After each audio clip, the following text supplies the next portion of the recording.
Prazer, senhor presidente, que mais uma vez retorno a essa tribuna e para fazer mais uma vez um relato sobre as questões que dizem respeito à Amazônia, particularmente a revisão geopolítica que nós estamos a propor há quase 20 anos nessa casa e que agora se aproxima de um final feliz.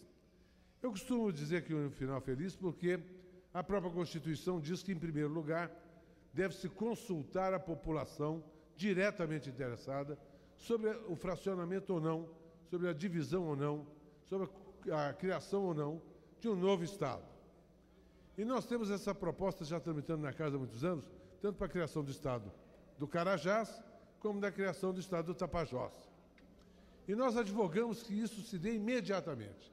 Há necessidade de se emancipar o Estado do Carajás e do Tapajós, e há poucos dias eu vi aqui, ou ontem, aliás, uma distribuição de um panfleto de quem é contra a criação do Estado de Carajás e Tapajós, alegando que a divisão do Pará vai fazer com que 3 estados sejam criados e fiquem 3 estados pífios e sem condições de sobrevivência. Eu posso afirmar, sem medo de errar, poucos estados do Brasil crescem no ritmo que cresce o Estado do Pará hoje.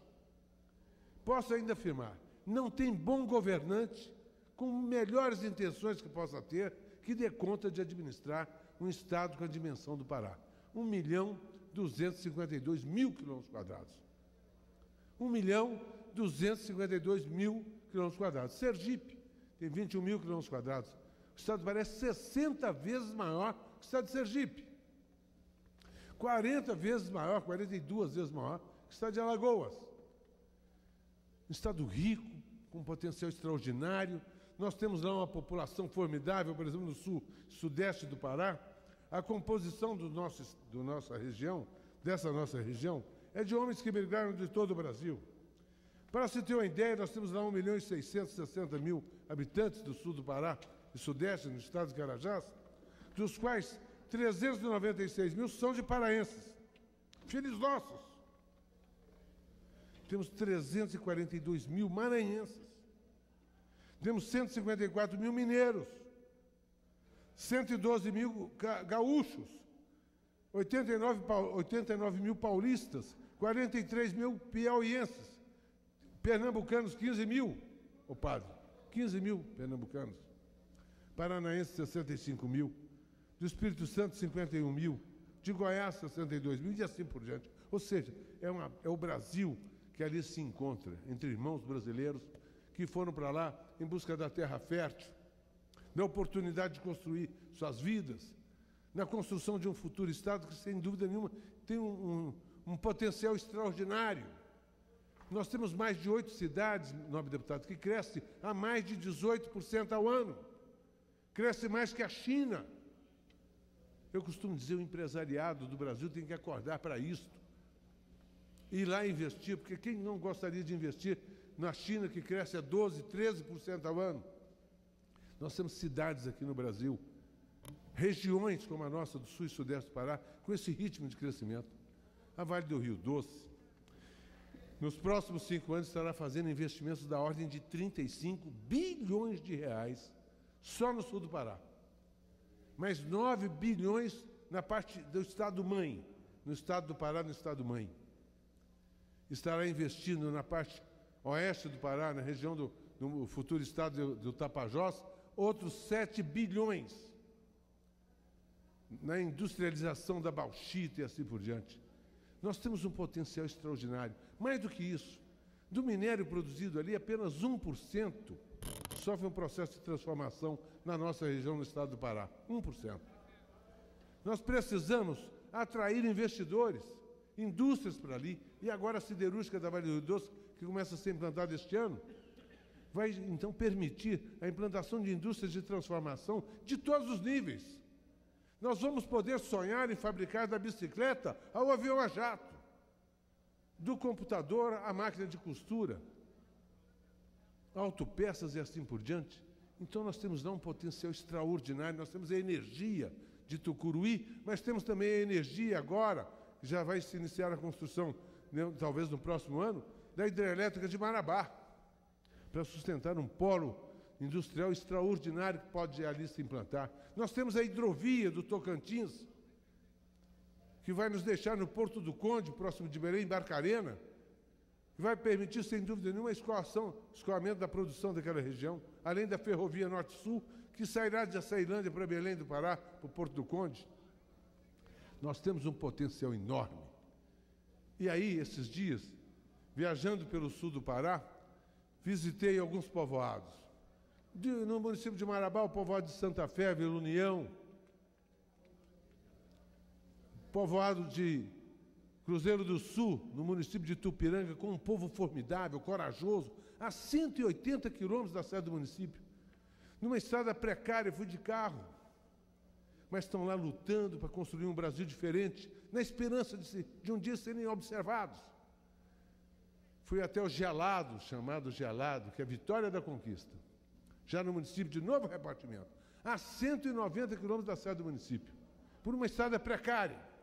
Mas estão lá produzindo, trabalhando, inúmeros assentamentos de colonos, nos sacrifícios, sem ter como estudar os filhos. Inclusive, fiz hoje uma denúncia. Nós temos o 2º grau, ensino médio lá, uma vergonha em Cruzeiro do Sul, um povoado de 10 mil habitantes, que terá que ser município breve, se Deus quiser, como tantos outros que ali visitei. Jovens de pé ou sentados no chão, olhando para um quadro de 80 centímetros por 1,20 m, sem ter um lápis dado pelo Estado ou pela União, sem ter a merenda escolar. São 450 jovens fazendo o 2º grau, o ensino médio, com 2 banheiros para atender homens e mulheres, 2 banheiros para atender os 450 jovens, em sala que não tem uma janela, é um ventiladorzinho em cima no teto, que não refresca nada, que não mexe nem a folha de papel, como diz um jovem doutor, deputado, nem a folha de papel que a gente coloca embaixo mexe, porque não ventila nada. Essa é a condição subhumana que se submete à nossa juventude. Por quê? Porque falta o Estado estar presente. Não é culpa da governadora, que talvez nem saiba disso. Talvez a secretária de Educação também não saiba, porque é muito grande o Pará. Mas não pode deixar aqueles jovens ali, porque eles não sabem, no sacrifício de toda uma geração. Marabá, 4ª maior cidade do estado do Pará, 300 mil habitantes. Lá, jovens, 30% das crianças que terminam o ensino fundamental não tem vaga para estudar no ensino médio. É crime contra uma geração, senhor presidente, senhores deputados. É crime contra a geração de jovens deste país que não têm o direito de estudar. Até quando?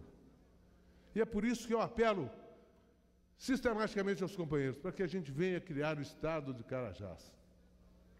Venhamos a criar o estado do Tapajós, para que os jovens lá de Óbidos, Oriximiná, Monte Alegre, Faro, onde estive também, há 15 dias atrás, possam ter o direito de sonhar em serem doutores. É por isso que vem à tribuna, às vezes indignado com a situação de viver num país tão rico e com o nosso povo tão pobre. Costumo dizer, e disse agora, em São Domingos do Araguaia e São João, quando perguntarem para vocês por que querem criar o estado de Carajás, digam que é porque nós estamos morrendo de inveja do estado do Tocantins. Nós estamos morrendo de inveja do estado do Tocantins, que há 20 anos era o corredor da miséria goiana. E foi a coragem do Siqueira Campos e deste plenário, em 88, que se deu a independência àquele território, que hoje tem lá 4 faculdades de medicina. É um território menor que o nosso, do vizinho nosso, sul do Pará. Nós somos unidos pelo rio Araguaia, não apartados. Mas do lado de cá do Tocantins, tem 4 faculdades de medicina. Se faz cirurgia cardíaca, do nosso lado não tem nenhuma. Não tem faculdade de engenharia. Faculdade de direito é uma ou outra. Acho que tem 2. O Tocantins está interligado por rodovias pavimentadas em todas as direções. Tem energia elétrica, tem a comunicação, tem escola padrão, tem um hospital de primeiro mundo. Nós também temos o direito, no Pará, no sul do Pará ou no oeste do Pará, de alcançarmos essa condição de vida mais digna.